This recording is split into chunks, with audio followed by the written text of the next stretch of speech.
And then I looked up on a rack that like had behind a cage up on the wall. I'm like, it's that keyboard, and I pointed to. I'm like, that's the one I ordered, and I want that one. Like, yeah, I wish I could sell you that one, but we can't fulfill the order that you placed online with inventory we have in the store. We can only fulfill it with inventory from one of our warehouse. I'm like, this is the dumbest thing I've ever heard. Like, what are you talking about?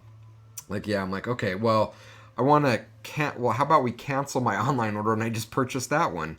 He's like, I would love to do it, but that's in another system, and we can't cancel it until it's actually been delivered here and the data's been transferred to this new system. And I'm like, oh my gosh, you guys, come on. I'm like, all right, I'll just buy two keyboards, and when the other one shows up, I'll cancel it. So ended up buying another of the keyboard from the one in the store. So I ended up with, essentially two keyboards. I waited, and sure enough, I got a UPS tracking code later that day. Waited 3 days for it to show up at the store. Called them up and said, okay, I need to cancel this order now. And they were really, really good about it. That's a long, fun, entertaining story of saying, now let's look at the data. And by the way, they use Adobe.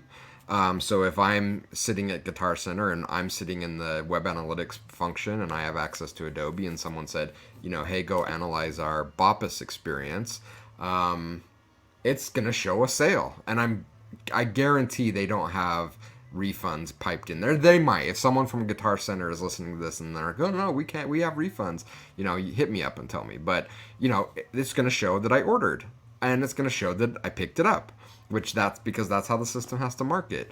But it's not going to show that I canceled it.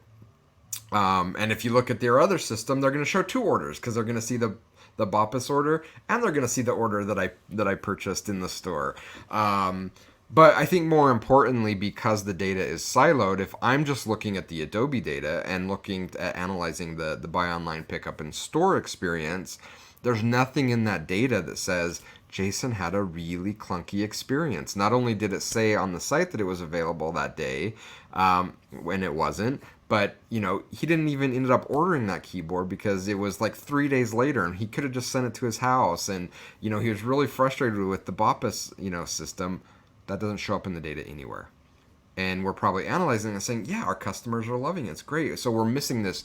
Not only are we potentially misreporting on data just looking at Adobe from a sales perspective, but we're missing a huge opportunity to identify some really clunky areas of the user experience. Where in that data did it show up that it said available same day, so Jason purchased it and it wasn't? Where in the data does it show up that he returned the keyboard 3 days later because he just bought it in the store because, Boppus didn't work? Where in the data is it like super clunky to say, we didn't give them expectations or any language that said, hey, you have to wait for an order, an email that says your order is ready? Like, that's missing. That's in other systems.